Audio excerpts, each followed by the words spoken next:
Pag pinag-uusapan po ang comedy, ang komedya, parating sinasabi na napakahirap. It's serious business. Yeah, di ba? super. Ang henyong Michael V. would say that. Yes. You know, the British comedian Billy Connolly, kung hindi ako nagkakamali, that was the exact line also used, that comedy is serious business.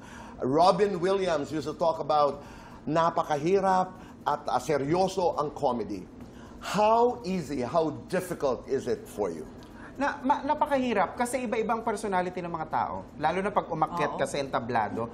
Hindi mo alam sa 10 na nanonood, 5 ang tatawa, 5 ang hindi. May easy dito na pinapatawa ka, yung hard ang gusto. May hard dito, yung easy ang gusto. As in talagang totoo, napakahirap pong So paano yun? Paano ka magbalanse? Ito na nararamdaman mo parang hindi nagre-react. Ito nagre-react. So what do you do?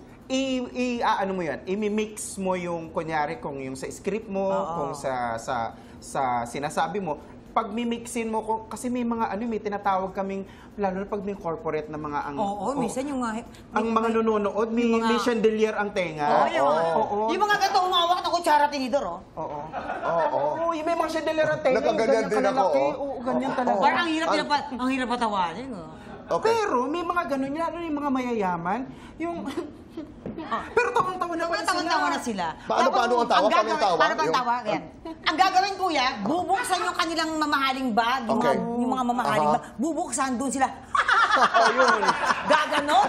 Tapos, aray. Nanunulak ka. Doon nila ilalabas yung tawa. Bubuksan yung mamahaling bag. Ang tawag yung pinakamahaling Birkins ba yun?